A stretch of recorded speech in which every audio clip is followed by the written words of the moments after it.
ஏய் மாப்ள செலிபிரிட்டி போறாரா? ஏய் மாப்ள செலிபிரிட்டியா? ஆனா சொல்றேன் பார்த்ததுல வா போட்டோ எடுப்போம். என்ன பண்ணிருக்கீங்க? என்னடா ஒரு 2 மணி நேரத்துக்கு முன்னாடி கால் பண்ணேன், எடுக்கவே இல்ல. ஆனா ஒரு 3/4 மணி நேரத்துக்கு முன்னாடி ஸ்டேட்டஸ் போட்டுருக்காப்ல.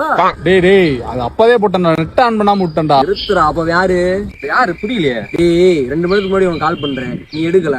ஓ நீ 10 நிமிஷம் கழிச்சு கால் பண்ணியா மாட்டியா? ஆனா இந்த செலிபிரிட்டி கால் பண்ண மாட்டாரா? செலிபிரிட்டியா? ஆமா போட்டோ எடுப்போம். போன் பண்ணா எடுக்க மாட்டார், ஆனா 3/4 மணி நேரம் கழிச்சு ஸ்டேட்டஸ் போடுவார். செலிபிரிட்டி. டேய் ஏன்டா இப்படி பண்றீங்க? ஏய் மாப்ள செலிபிரிட்டி. டேய் நேத்து போன் எடுக்கலன்னு கலாய்ச்சீங்க, இன்னைக்கு தான் நீங்க அடிச்ச உடனே வந்துட்டேன்ல. இப்ப என்னடா பண்ண? ஒண்ணும் இல்ல, போன் வாங்கி பாரு, வாட்ஸ்அப்ல இருக்கு பாரு. என்னடா எந்த எஸ்எம்எஸ் பார்க்காம வச்சிருக்கா?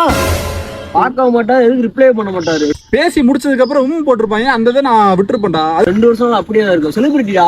அப்ப வா போட்டோ எடுத்துக்கிறோம். மெசேஜ் செய்தால் மெசேஜையும் பார்க்க மாட்டார், எந்த மெசேஜுக்கும் ரிப்ளையும் செய்ய மாட்டார். 100 மெசேஜ் 100க்கு மேல இருக்கும். செலிபிரிட்டி. என்னடா? ஏய் இவன் சொல்ற மாதிரி ஆடிட்டு இருக்க முடியாது, வேலையை பார்த்துருப்போம். வாடா. டேய் உன் பேச்சுவார்த்தை எனக்கு பிடிக்கும். என்ன அப்படிதான் கிளம்புறனா கிளம்பு போ. இப்ப நீ போனேன்னா நீ செலிபிரிட்டிடா. வழிய விடுறா போடா. டேய் ஏய் சொல்றத கேட்றா. காய்ஸ் அவங்க நம்மள மாதிரி நார்மல் டைப் கிடையாது காய்ஸ், சொன்னா புரிஞ்சுங்க.